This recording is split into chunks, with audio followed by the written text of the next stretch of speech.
le dit plus fort de par son vécu et son expérience. Qu'en Je pense pensez-vous? évidemment oui. Je pense évidemment oui. D'ailleurs, j'ai lu sa biographie cet après-midi. C'est extraordinaire.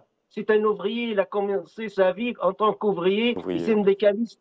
Et je dois faire la différence maintenant entre la gauche européenne, les partis socialistes européens, et la gauche en Amérique du Sud et Amérique latine. La gauche européenne, c'est une gauche embourgeoisée. Ici, on l'appelle gauche caviar. Or, en Amérique latine, c'est une gauche intègre, gauche radicale, Plus gauche authentique? vraiment authentique, absolument, que ce soit avec Allende en Chili, que ce soit aujourd'hui avec Lula da Silva. Donc, c'est une gauche, et c'est pour cette raison j'ai dit c'est un ouvrier, il a fait sa carrière comme un ouvrier. Le Brésil est un pays très, très important au plan économique. Peut-être je vais étonner nos chers spectateurs. À titre d'exemple, son produit intérieur brut pour l'année 2022, le Brésil occupe la dixième place avec 1833,27 milliards de dollars, juste avant l'Italie qui est le neuvième, pardon, après l'Italie qui est le neuvième et avant la Russie qui est le onzième. Selon la Banque mondiale et l'FMI, en 2030, le Brésil pourrait occuper la place de la France, ça veut dire devenir septième économie mondiale. Donc, Lula, nous savons bien, pendant ses deux anciens mandats, il a beaucoup travaillé la classe moyenne et la classe défavorisée avec l'encouragement et le soutien des PME. Il a réussi, il a beaucoup réussi. C'est une gauche, comme je dis, authentique, c'est une gauche qui réalise les rêves et les aspirations des peuples en Amérique latine. Et quels sont les gros défis qu'aura relevé aujourd'hui Lula durant ce mandat? Évidemment, au plan interne, c'est la justice sociale. C'est la justice sociale entre les plus riches et les plus pauvres. Oui. Lula est toujours fidèle. C'est un engagement d'ailleurs, c'est l'un de ses premiers engagements durant son premier mandat. Oui, absolument. Il va souligner aussi cet engagement et au plan externe, évidemment, les BRICS, les pays de BRICS, les États de BRICS. Nous savons bien qu'en 2023, l'Algérie va être membre des pays de BRICS. Aussi, c'est vers les pays de BRICS et aussi l'éloignement des États-Unis d'Amérique. Je pense que les plus perdants au plan externe de ces élections sont les États-Unis d'Amérique. Très bien, nous allons parler de la politique extérieure dans un moment de la politique extérieure de Lula da Silva, mais avant, je voudrais poser la même question à Esteban Silva Quadra. Que pensez-vous, quels sont les gros défis qu'aura relevé Lula da Silva durant ce mandat? Bon, d'abord, c'est lui-même qui a dit que son grand défi, c'est que les Brésiliens, le peuple brésilien peut manger, réduire la faim. Ça qui affecte à des millions de Brésiliens, donc les détériore des conditions sociales, économiques, mais son grand défi, c'est confronter et réduire la faim chez les Brésiliens, d'une part. Les inégalités, bien sûr, qui sont causées, la faim, la pauvreté qui est causée par les inégalités du système et du modèle néolibéral. Et dans ce sens-là, c'est très important, les premières, et aussi reconstruire la démocratie, la participation populaire, les pouvoirs de peuple dans la prise de décisions économiques, politiques, culturelles, d'intégration de peuples même brésiliens qui étaient affectés par les politiques régressives et réactionnaires du gouvernement qui est sortant face. Malheureusement, oui. Permettez les trois, par rapport à ça, les trois mesures qu'il a signées quelques moments après d'assumer la présidence. Sur le plan interne, par exemple, interdit toute une série de mesures qui avaient été prises par l'antérieur gouvernement sur les ventes des armes et tout, etc., tout ce qui est lié à ça. Deuxièmement, la reprise du fonds de protection de la Macédoine. Et troisièmement, il a renversé les mesures prise par le gouvernement de l'extrême droite de Bolsonaro qui cherchait, qui visait privatiser Petrobras et des autres entreprises de communication, par exemple, notamment, et aussi les courriers. Donc, il a renforcé l'État, la stratégique des outils publics de l'État pour pouvoir envisager, avec des politiques publiques fortes, les situations de fin des inégalités et aussi des souverainetés, de reprendre donc éradiquer la pauvreté. Oui. Voilà. Silva Quadra et la justice dans tout cela, est-ce que c'est du passé pour Lula? Pardon? Et la justice? Oui. Oui, non, mais écoutez, c'est le peuple. Bon, lui, il a finalement réussi, non, à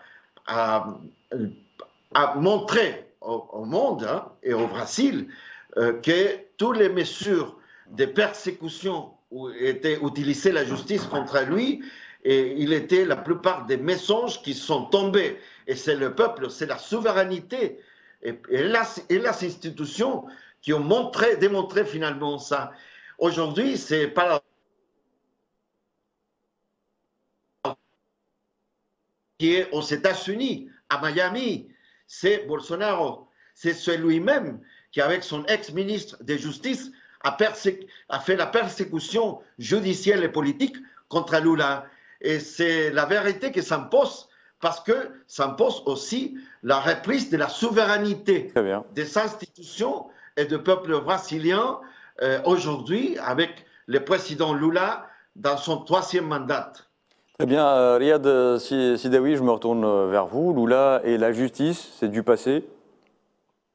Oui, absolument. Comme je dis, le Brésil est un pays très, très prospère au plan économique, mais malheureusement, le fossé qui sépare les plus riches des plus pauvres est énorme, ce fossé. Donc, à Lula de changer le paysage social en Brésil. Et je pense, comme je l'ai dit, il a cette capacité, il a cette expérience historique. Il est inspiré évidemment par des grands révolutionnaires en Amérique du Sud, que ce soit Allende en Chili ou Fidel Castro à Cuba, afin d'installer la justice entre les classes sociales en Brésil. Comme j'ai dit, les défavorisés, la classe moyenne, les plus vénérables dans la société. Et connaît-il quant à sa propre expérience avec la justice?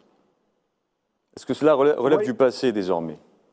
Je pense, oui, c'est du passé. Je pense, d'ailleurs, il est innocent. Je pense que ce sont des dossiers toujours composés par ses adversaires, par ses ennemis, par une droite, je pourrais dire une droite fasciste, qui ne veut pas des vrais militants de gauche. Donc, il sait, en utilisant évidemment les appareils d'État, afin d'éloigner un candidat très pesant dans les élections. Et évidemment, on a vu le résultat. Le peuple brésilien a dit son mot. C'est la démocratie, mais cette démocratie que les Américains ne veulent pas sont intervenus en 1973 contre Allende, qui a été élu démocratiquement, contre Hugo Chavez aussi. Aujourd'hui, on ne sait pas qu'est-ce qu'ils vont faire contre Lula, qui a été élu démocratiquement. Et puisque vous en parlez, Riyad Sidaoui, avec Lula au pouvoir, c'est la gauche brésilienne qui signe son grand retour.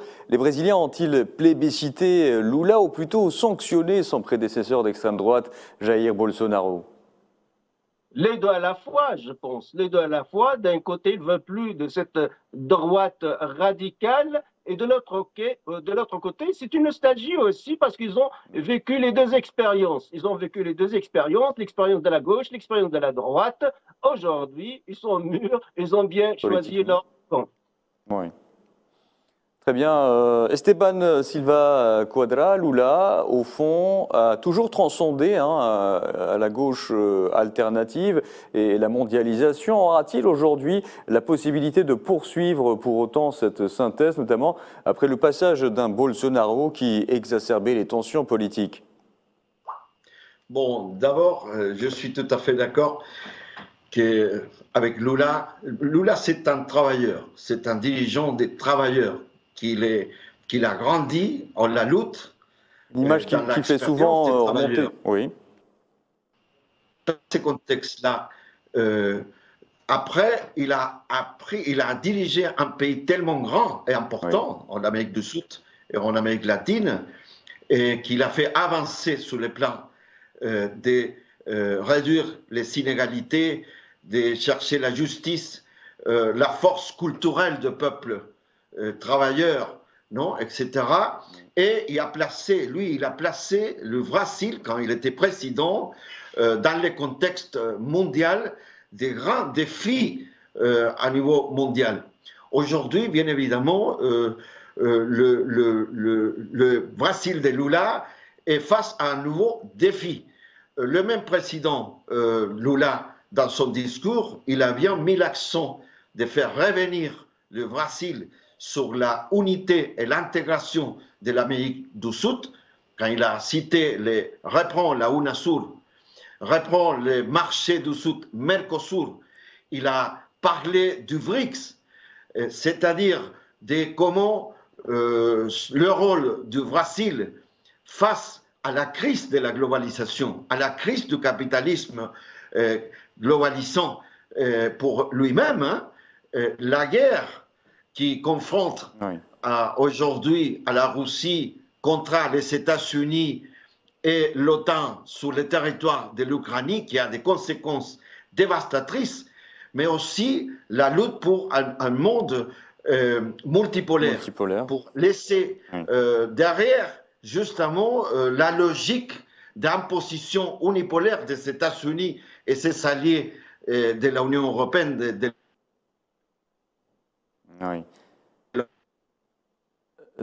Ordre économique et mondial plus juste et différent. C'est un des grands défis qui prend aussi Lula à la tête du Brésil.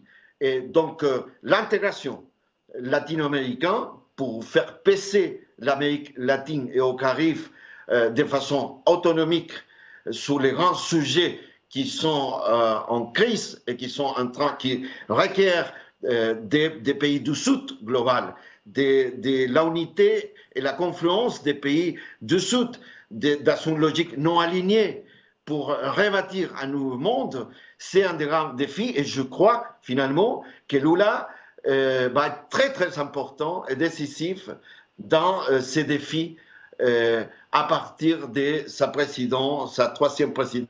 Très bien. Esteban Silva Quadra, Lula da Silva, c'est le président de la première puissance économique d'Amérique du Sud. Le Brésil est aussi membre des BRICS. Que peut apporter le président Lula, ce président de gauche à ce groupe? Beaucoup de choses, je pense. Bon, d'abord, reprend la politique du Brésil des relations, d'investissement, de partage, de coopération avec l'Afrique. Et je pense que c'est très important pendant les deux gouvernements. Le Brésil a beaucoup avancé sur la coopération, les échanges, la recherche des coopérations et des. Vous voyez un rapprochement davantage avec l'Afrique, par exemple. Oui. Vous voyez un rapprochement plus important avec l'Afrique? Il a bien dit voilà, qu'il va reprendre ça.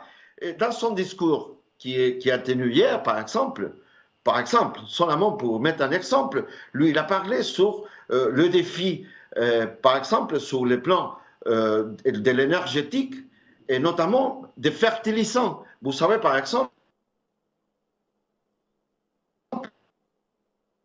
achète pas mal de fertilisants, par exemple, de l'Algérie. Et les Brésiliens, les nouvelles équipes, ils veulent approfondir, par exemple, ce type d'échanges, bien sûr, de façon plus large encore, et aussi la concertation politique. Et dans ce sens-là, l'importance, par exemple, bon, l'Algérie va rentrer au BRICS, s'approcher de façon assez dynamique. Aujourd'hui, la présidente du BRICS est tenue par l'Afrique du Sud. C'est-à-dire, il y a un contexte où le nouveau président, le nouveau gouvernement du Brésil peut beaucoup contribuer à approfondir les échanges, à approfondir la concertation et l'alliance des pays du Sud global, justement sur tous les sujets, pas seulement pour chercher des échanges plus égalitaires et plus justes de la production et du commerce à niveau mondial, sinon pour refonder les institutions d'intégration qui sont en crise. Je vais revenir à vous, Esteban Silva Quadra, mais je vais d'abord peut-être avoir l'opinion de Riyad Sidawi là-dessus. Que peut apporter aujourd'hui le président Lula da Silva aux BRICS? Beaucoup. Je pense que les pays des BRICS sont les gagnants dans ces élections avec da Silva Lula. Et à leur tête, évidemment, la Chine, la Russie, l'Inde, les Sud-Afrique. Les grands perdants, évidemment, sont les États-Unis d'Amérique et l'Union européenne. Les États-Unis d'Amérique et l'Union européenne, parce qu'ils voient en Lula da Silva comme un adversaire, comme un ennemi, celui qui favorise le BRICS, celui qui favorise le tiers-monde, le militantisme au sein de l'Amérique latine. Donc, je ne veux pas dire ennemi, mais c'est vraiment un adversaire redoutable. Donc, da Silva, il va continuer, il va renouer avec le Brésil révolutionnaire en tendant la main évidemment à l'Algérie. Il va soutenir la candidature de l'Algérie, qui est une candidature officielle, afin de s'adhérer au pays des BRICS. Et comme j'ai dit, les plus heureux aujourd'hui, les plus contents aujourd'hui, ce sont surtout la Chine et la Russie. Très bien, je vais peut-être vous poser la dernière question à vous et à Esteban Silva Quadra, mais rapidement, messieurs, on le sait, donc on remarque une montée de la gauche en Amérique latine.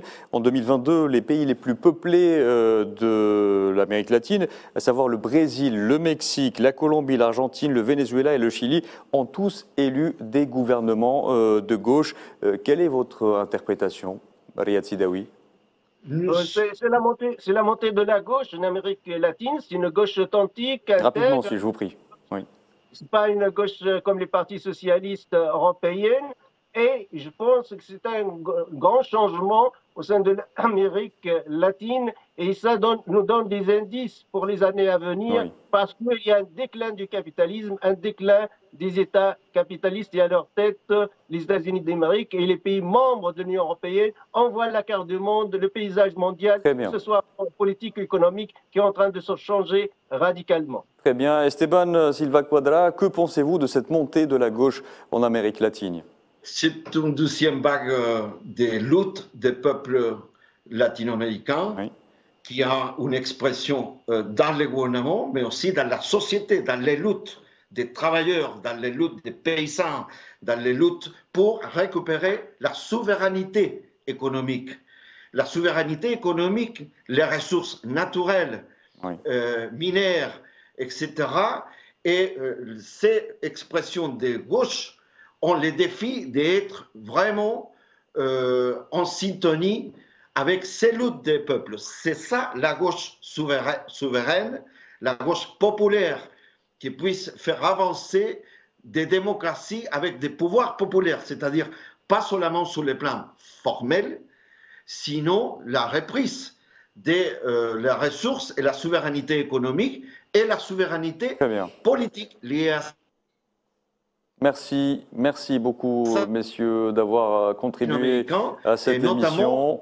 Malheureusement, cette émission touche à sa fin. Esteban Silva Quadra, je vous remercie de nous avoir éclairés dans cette émission. Vous êtes, je rappelle à nos téléspectateurs que vous êtes ancien sénateur aliendiste. Je remercie également le politologue Riyad Sidawi, également directeur du Centre arabe de recherche et d'analyse politique et sociale, le CARAPS, basé à Genève. Encore merci, messieurs, et merci à vous de nous avoir suivis et excellente soirée sur Al24 News.